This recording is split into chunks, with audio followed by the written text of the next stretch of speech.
Today we're going to analyze Merck & Company and see whether right now is a good time to invest in the company for the long term. First, let's see if there's a good business behind the stock. We'll look at 14 metrics to determine the business fundamentals. The first set of metrics deal with the company's financial health, with its projected earnings growth for the next 5 years, its profit margins, its effectiveness, which looks at the company's returns on equity, assets, and invested capital, and then the employee value, which looks how much value the average employee adds to the business. You can see the values for each of these metrics, as well as the point totals awarded in the bubbles. The next set of metrics looks at the investment opportunity afforded to shareholders. Here we get the dividend yield, its payout ratio, which is how much of the company's earnings are going out to pay shareholders, and the cash and cash equivalent the company has in order to pay dividends, reinvest, and off the debts it has on its books. Again, you can see the values for each metric as well as the points given for each. This third set of metrics deals with the valuation of the company's stock based on its business. Think of the P ratio as a measure of speculation around the stock. We want them low. The PEG ratio adds earnings growth with the PE ratio. Then the 200-day simple moving average is the average stock price over that period. We want that low because it means we have a cheaper stock price. And then short float is basically how bearish other investors think of the stock. For these 4 metrics, we want the values to be as low as possible. That will give us a higher point total within the bubbles. And the fourth set of metrics look into other relevant data.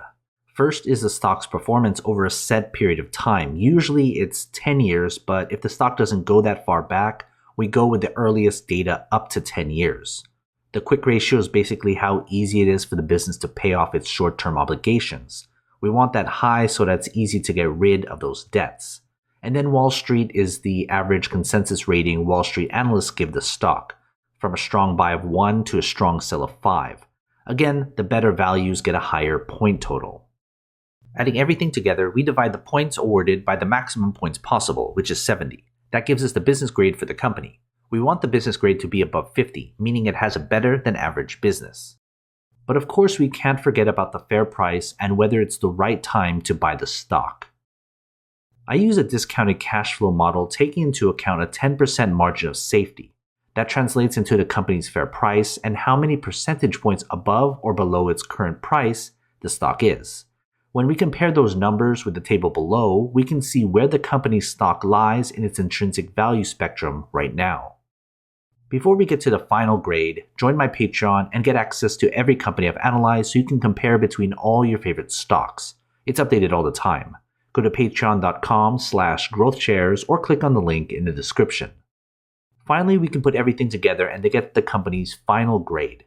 Adding the business grade and the fair price grade, we can see here the company's final grade. Anything less than 50 means it's not a good long-term investment. A final grade above 50 means it would make a good long-term investment if you bought the stock right now. So what are your thoughts? Are you going to invest? If you do, invest wisely, and as always, take care of your money.